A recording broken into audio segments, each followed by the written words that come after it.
Hello everyone, Anant academy of mathematics में आप सभी का स्वागत है। इससे पहले वाली वीडियो में मैं 3.1 के सारे क्वेश्चन सोल्व करा चुका था।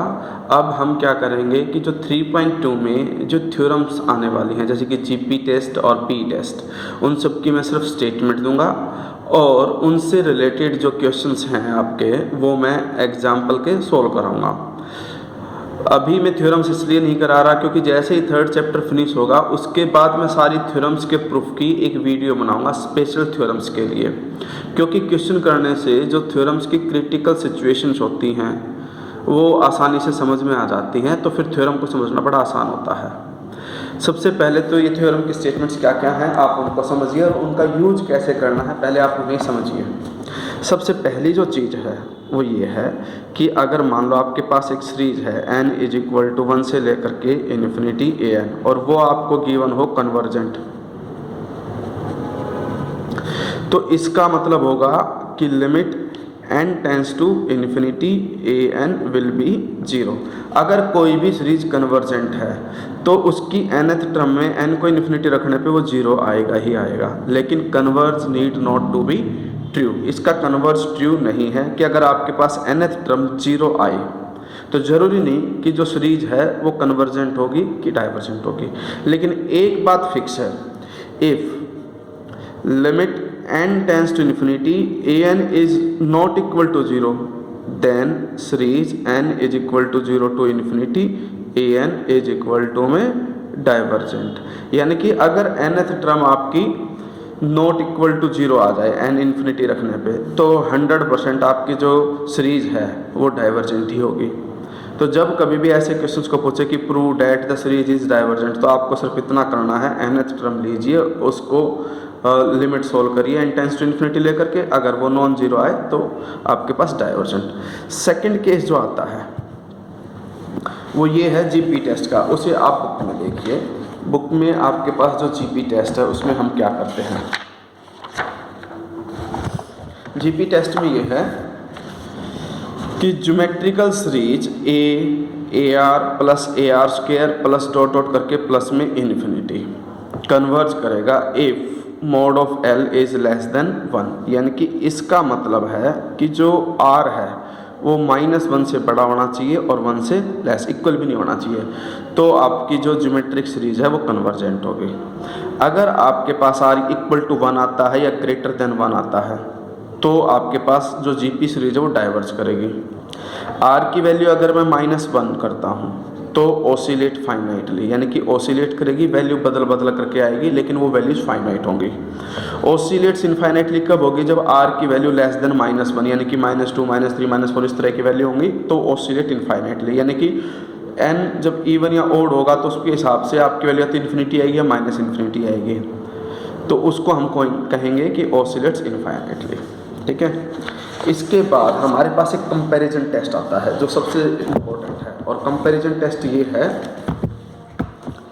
कि limit n tends to infinity an by bn is equal to में l is not equal to 0 और infinity, then series an and series bn behave alike. यानी कि एक जैसा वो करेंगे, वो बिहेव, या तो दोनों कन्वर्जेंट होंगी या दोनों डाइवर्जेंट होंगी, लेकिन कंडीशन ये है कि nth टर्म को bn की जो है ना वो टर्म से डिवाइड कर दोगे, आपके पास l आएगा, n tends to infinity put करने पे एक वैल्यू फाइनाइट आएगी, वो ना तो 0 होना चाहिए ना ही इन्फिनिटी। जब आपके पास ये कंडीशन आ जाए तो सीरीज an और bn दोनों सेम बिहेव करेगी। इसके बाद जो थर्ड कंडीशन है वो पी टेस्ट की आती है। पी टेस्ट में ये होता है कि सीरीज होगी n इज इक्वल टू 0 से इन्फिनिटी 1/n की power p is equal to में convergent if p is greater than 1। यानी कि अगर p की वैल्यू यानी कि जो n की पावर है ग्रेटर देन 1 है तो वो कन्वर्जेंट होगी, अदरवाइज डाइवर्जेंट। इसमें p इक्वल टू 1 है या लेस देन, जैसे कि मान लो सीरीज है 1/n n is equal to 0 से इन्फिनिटी, तो इसमें n की पावर 1 है तो ये डाइवर्जेंट होगी पी टेस्ट से। अगर सीरीज 1/n स्क्वायर है तो जो पावर 2 है 2 ग्रेटर देन 1 है, तो इसलिए क्या होगी, कन्वर्जेंट होगी। तो ये थ्योरम्स इसके अंदर यूज होंगी। बाकी तो वो कंपैरिजन वाली हैं कि अगर बड़े वाली कन्वर्जेंट होगी तो छोटे वाली ऑटोमेटिकली कन्वर्जेंट हो जाएगी, लेकिन अगर छोटे वाली डाइवर्जेंट है तो बड़े वाली भी आपकी डाइवर्जेंट होगी। लेकिन छोटे वाली कन्वर्जेंट है तो हम बड़े वाली सीरीज को कह नहीं सकते कि वो कन्वर्जेंट होगी कि डाइवर्जेंट। तो ये बेसिक बातें हैं जो आपको वैसे ध्यान में रखनी है। हर एक का प्रूफ मैं इस चैप्टर के लास्ट में कराऊंगा। अब एग्जाम्पल देखते चले जाओ वन बाय वन करके। फर्स्ट एग्जाम्पल में ये है कि n/2n+1 इज नॉट कन्वर्जेंट। अब नॉट कन्वर्जेंट का मतलब डाइवर्जेंट। इसमें सीरीज ली हमने n/2n+1 और ये जो है ये आपकी nth टर्म हो गई an = n/2n+1। इसने क्या किया, डिनोमिनेटर से n कॉमन लिया और n से n को कैंसिल कर दिया। ये इस तरह से किया, n तो ऊपर था ही, n कॉमन लिया, n+1/n और ये कैंसिल हो गया। अब जैसे ही मैं इसमें लिमिट n →∞ रखूँगा तो 1/∞ 0, वैल्यू 1/2 आ गई which is not equal to 0। Here series is not convergent, क्योंकि आपके पास अगर nth term not equal to 0 आती है तो कन्वर्जेंट नहीं होती। क्योंकि अगर कोई भी सीरीज कन्वर्जेंट है तो हमारे पास रूल ये होता है कि nth टर्म 0 ही आएगी और कुछ आएगा नहीं। ये तो था फर्स्ट एग्जाम्पल। अब हम करेंगे इसका सेकंड एग्जाम्पल। सेकंड एग्जाम्पल में ये है कि आपको ऐसे ही एक क्वेश्चन गिवन है और उसको बताना है कि वो कन्वर्जेंट है कि डाइवर्जेंट है। तो इन्होंने लिखा है show that the series summation n = 1 से इन्फिनिटी n/n+1 इज डाइवर्जेंट। ये भी डाइवर्जेंट प्रूफ करना है तो सेम वे में इसको n लिखो, डिनोमिनेटर से n कॉमन लो, n से n कैंसिल हो गया, 1/1+n, लिमिट n →∞ रखते ये भी नॉन जीरो आया। नॉन जीरो आने का मतलब ये डाइवर्जेंट हो गया, कन्वर्जेंट तो है नहीं तो डाइवर्जेंट। इसके बाद हमारे पास जो थर्ड एग्जाम्पल है वो भी हमें ये करना है कि show that the series summation n = 1 से infinity 1/n² whole power 1/n is divergent. तो सबसे पहले तो y n की पावर 1/n, क्योंकि जो 1/n है वो अंदर जाएगी तो मतलब 2/n हो जाएगी, फिर स्क्वायर बाहर चला जाएगा। यानी कि इस सीरीज को मैं ये भी लिख सकता हूँ 1/n की पावर 1/n का होल स्क्वायर, n की वैल्यू 1 से लेकर के इन्फिनिटी तक। तो सबसे पहले तो मैंने y लिया 1/n, फिर टेकिंग लॉग बोथ साइड, फिर लॉग की प्रॉपर्टी से पावर आगे आ जाएगी 1/n log n। ठीक है, इसको मैं लिख सकता हूँ इक्वल में log n/n। फिर लिमिट n →∞ रखेंगे तो आपने थर्ड सेमेस्टर में पढ़ा होगा एल हॉपिटल रूल, क्योंकि जब इन्फिनिटी रखूंगा तो log इन्फिनिटी क्या होता है, इन्फिनिटी फॉर्म आई। अब हम न्यूमिनेटर का डेरिवेटिव करेंगे, log n का डेरिवेटिव 1/n और डिनोमिनेटर का डेरिवेटिव करेंगे n का डेरिवेटिव 1। u/v मत लगा देना, क्योंकि एल हॉपिटल में न्यूमिनेटर का डेरिवेटिव अलग होता है, डिनोमिनेटर का अलग होता है।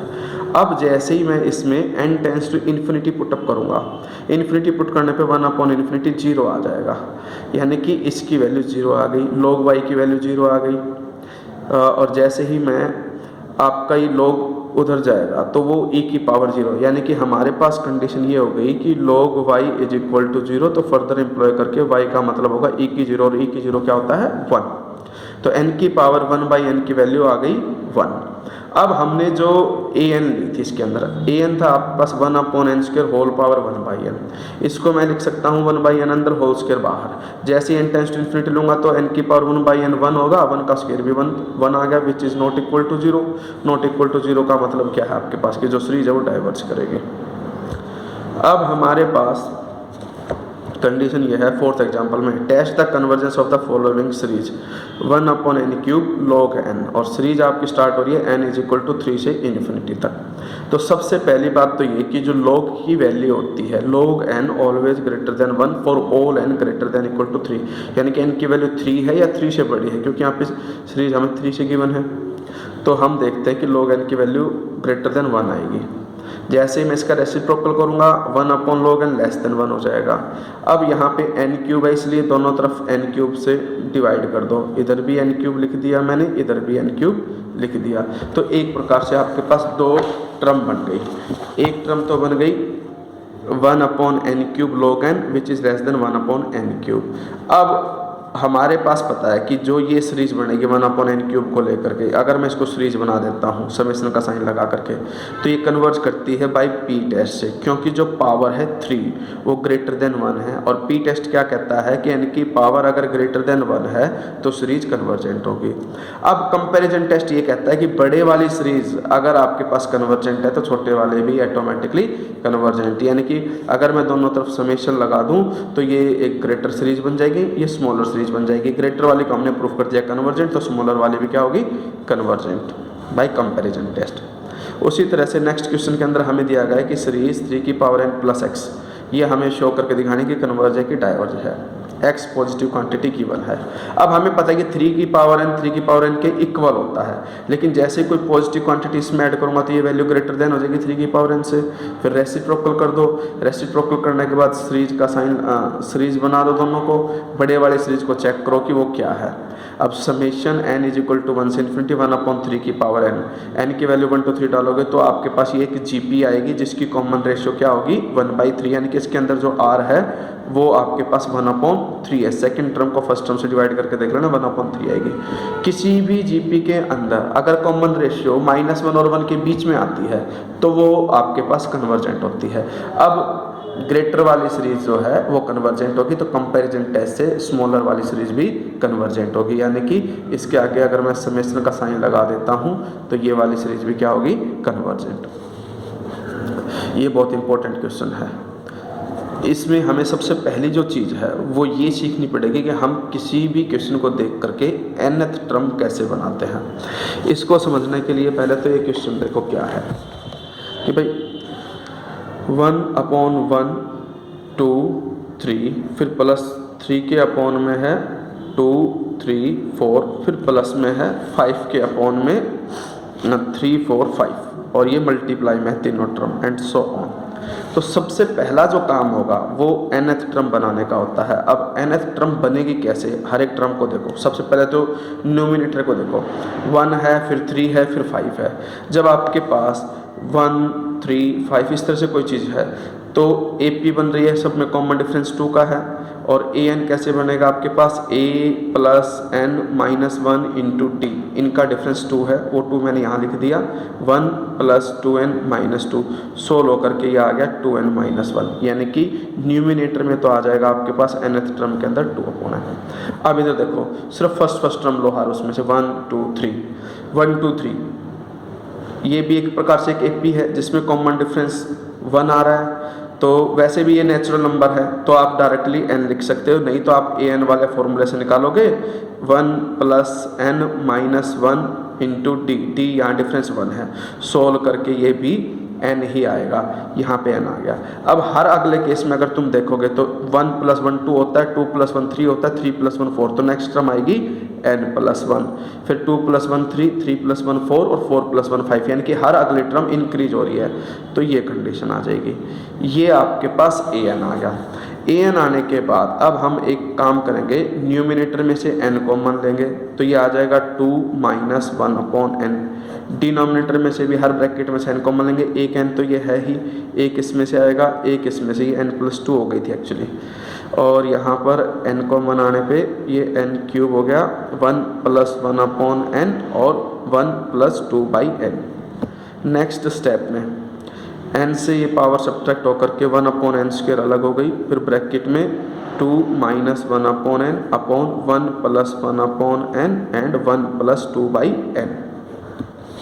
ये आपके पास an आई। इसमें जो ये अलग से टर्म एक बाहर बच जाती है 1/n², इसको मैं अपनी तरफ से मान लेता हूँ Pn, 1/n² को Pn मान लिया। अब मैं अगर an को Bn से डिवाइड करता हूँ तो सीधी सी बात है, जब डिवाइड करूँगा तो 1/n² से 1/n² कैंसिल हो जाएगा, सिर्फ ये बचेगा 2 - 1/n 1 + 1/n इंटू में 1 + 2/n। अब limit n tends to infinity ले लो, limit n tends to infinity an/Bn is equal to, infinity रखने पे 1/∞ 0, 2/∞ 0, 1/∞ 0, सिर्फ 2/1 × 1, यानी कि 2/1 + 0, और यहाँ भी 0 आया था, और 1 + 0, ओवरऑल 2 आ गया, which is not equal to 0 and infinity. तो कंपैरिजन टेस्ट क्या कहता है कि बाय कंपैरिजन टेस्ट।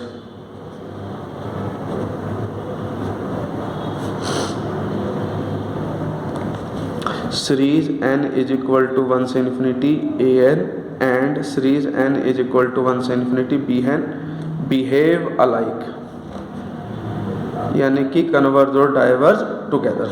बट आप देखो कि सीरीज बी एन हमने माना था 1/n², n is equal to 1 से infinity is convergent by p test. P test का मतलब ये है क्योंकि जो n की पावर 2 है वो ग्रेटर देन 1 है, तो आप लिख देना कि as 2 is greater than 1 therefore series n is equal to 1 से infinity a n is also convergent, hence prove. यही हमें वेरीफाई करना था, ठीक है। इसके बाद जो नेक्स्ट एग्जांपल आता है हमारे पास वो ये है कि test the convergence of the following series. अब ध्यान से देखो, जब इस तरह की कंडीशन आ जाए तो हमने पहले तो ए एन लिख दिया। ए एन लिखने के बाद मैं इसमें से जो भी कॉमन ले सकता हूँ वो कॉमन लूँगा। मैंने एन की पावर 1/3 कॉमन लिया, पहले तो एन कॉमन लिया इसमें से, तो एन कॉमन लूँगा तो एक प्रकार से एन की पावर 1/3 बाहर आएगी। एन की पावर 1/3 बाहर आई, ब्रैकेट में 1 + 1/n होल पावर 1/3। फिर इन दोनों में से मैं n की पावर 1/3 को कम्प्लीटली बाहर ले जा सकता हूँ, वो गई बाहर, ये बच गई। इसके बाद ये कंडीशन आने के बाद इसका बाइनोमियल एक्सपेंशन कर दिया। 1 + x की पावर n है, तो उसका बाइनोमियल एक्सपेंशन इस तरह से होगा 1 + n × x फिर plus n × n - 1/2 factorial x का स्क्वायर, यानी कि आपके पास एक्सपेंशन होता है बाइनोमियल का ये 1 + x होल पावर n हो तो 1 + n × x, next term n × n - 1/2 factorial x का स्क्वायर एंड सो ऑन। अब इस बाइनोमियल एक्सपेंशन के अंदर n की जगह पे तो पावर है 1/3 वो रख दी, और x की जगह पे वैल्यू है 1/n वो मैंने रख दी। ये रखने के बाद 1 से 1 कैंसिल हो जाएगा, ये टर्म आपके पास बचेगी। अब मैं ध्यान से देखूँ तो 1/n इसमें भी है, ये अगले 1/n³ स्क्वायर है, तो मैं 1/n को कैंसिल ले सकता, मतलब कॉमन ले सकता हूँ। मैंने क्या किया, 1/n को कॉमन ले लिया बाहर। जैसे ही मैं 1/n को बाहर कॉमन लूँगा तो हमारे पास ये तो 1/3 + 1/2 फैक्टोरियल डॉट में 1/3 × 1/3 - 1 dot 1/n and so on. अब ये n की पावर 1/3 थी, ये n है पावर 1, डिवाइड करोगे तो 1 में से 1/3 करोगे तो 2/3 आ जाएगी। अब ये an आ गया, इसको bn मान लो, an/bn करो तो ये कैंसिल हो जाएगा। कैंसिल होने के बाद ये बचेगा, और जैसे ही मैं इसमें n tends to infinity put करूँगा तो बाद वाली 1/∞ 0, बाद वाली सारी टर्म में 0 इज इक्वल टू 1/3 आएगा, which is non zero and finite. Hence series an and bn behave alike. लेकिन जो सीरीज आपकी bn है उसमें 2/3 पावर जो है वो लेस देन 1 है। लेस देन 1 होने का मतलब p टेस्ट से ये क्या करेगी, डाइवर्ज करेगी, और जब bn डाइवर्ज कर जाएगी सीरीज तो an भी क्या करेगा, डाइवर्ज करेगा। अब इसका सेकंड पार्ट देखो। सेकंड पार्ट में ये है कि आपके पास an दे दिया इस तरह का, जब भी अंडर रूट में ऐसी कंडीशन दे और माइनस का साइन बीच में हो तो हमेशा उसका रेशनलाइजेशन कर दो, यानी कि बीच में साइन लगा करके प्लस का न्यूमरेटर डिनोमिनेटर से मल्टीप्लाई कर दो। मल्टीप्लाई करने पे ये तो आपके पास देखो a - b a + b करके a² - b² का फॉर्मूला, यानी कि रूट हट जाएगा, और नेगेटिव से n की पावर 4 से n की पावर 4 कैंसिल, 1 + 1 2 आ जाएगा न्यूमरेटर में। जो डिनोमिनेटर है उसमें से n की पावर 4 कॉमन लोगे, रूट बाहर आएगा तो एक प्रकार से n² बाहर, इसमें से भी n² बाहर, ओवरऑल n² बाहर आ जाएगा, n² बाहर आ गया। ये जो बाहर आया इसको 1/n² को bn मान लो, फिर an/bn करो तो ये 1/n² से 1/n² कैंसिल हो जाएगा, ये बच जाएगा। इसमें n टेंड्स टू इन्फिनिटी रख दो, 1/∞ 0 1/∞ 0 सिर्फ 2 बचा, तो और 2 जो वैल्यू आई वो नॉन जीरो और फाइनाइट है, तो therefore comparison test series an and bn behave alike, but series bn is equal to series n is equal to 1 से infinity 1/n² is convergent by p test, क्योंकि power 2 है greater than 1, तो an भी क्या करेगी, convergent. अब example number 7 है आपके पास, the test the convergence of the series whose nth term is 1/√n sin 1/n। तो sine 1/√n as it is, sine x की सीरीज हमारे पास होती है, साइन x की series x minus x cube upon 3 factorial plus x की power 5/5 factorial. Maclaurin's theorem से आपने फर्स्ट सेमेस्टर में निकाली होगी, वहाँ से ही आई आपके पास। और तो मैंने यहाँ पे x की जगह पे 1/n रिप्लेस कर दिया, तो 1/n माइनस 1/n का cube upon 3 factorial and 1/n की पावर 5/5 फैक्टोरियल सो ऑन।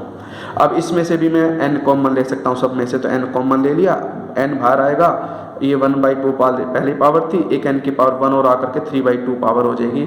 यहाँ पे 1 बचेगा, यहाँ 1/n², यहाँ 1/n की पावर 4, इसको bn मान लो। फिर an/bn करो, an/bn करोगे आप, bn मैंने इसको माना, an/bn किया, उसमें n tends to infinity put up किया तो इक्वल टू 1 आएगा, which is non zero and finite. By comparison test series an and bn behave alike. अब bn को देखो, bn माना था मैंने n की power 3/2 and 3/2 is greater than 1, therefore it is convergent by p test. तो आपके पास bn कन्वर्जेंट होगी, तो बिहेव अलाइक करने की वजह से an इज ऑल्सो कन्वर्जेंट। अब एग्जाम्पल नंबर 8 बचता है। एग्जाम्पल नंबर 8 में ये है कि test the convergence of the series 1/1 plus x/1 plus x² plus x² 1 plus x³ plus so on करके where x greater than 0। Let series n is equal to 1 से infinity an, ये हमने ले ली। इसको अगर हम ध्यान से देखें तो यहाँ पे x की पावर 0 है, यहाँ x की 1 है, यहाँ x² है। तो जब आप इसके अंदर पावर लोगे तो 0i 1i 2i and so on.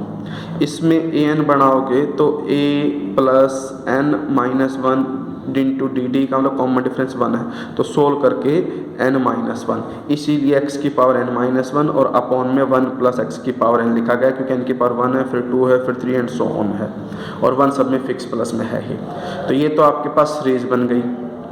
अब इसमें an बन गया आपके पास x की power n minus 1 upon 1 plus x की n। अब हमारे पास केसेस अलग अलग अराइज होंगे कि x अगर 0 से 1 के बीच में लाई करता है, यानी कि ग्रेटर देन 0 लेस देन 1, तो limit n tends to infinity रखने पे x की n 0, ये दो कंडीशन हमेशा याद रखना कि limit n tends to infinity x की n 0 होगा if x is less than 1, ठीक है, और ग्रेटर देन 0 हो, और limit n tends to infinity x की n की वैल्यू इन्फिनिटी आएगी if x is greater than 1। तो ये दो बातें हमेशा याद रखना। अब इसमें 0 होता है, ये bn हम ये मान लेंगे x की पावर n माइनस 1 सिर्फ। अब an को bn से डिवाइड करोगे तो x की n माइनस 1 से x की n माइनस 1 कैंसिल, सिर्फ 1/1 प्लस x की n बचेगा। लिमिट इन्फिनिटी रखोगे तो ये 0 हो जाएगा, 1/1 बचेगा which is non zero and finite. Non zero finite आ गया तो बिहेव अलाइक करेंगे कंपैरिजन टेस्ट से। अब bn को चेक कर लो कि क्या है।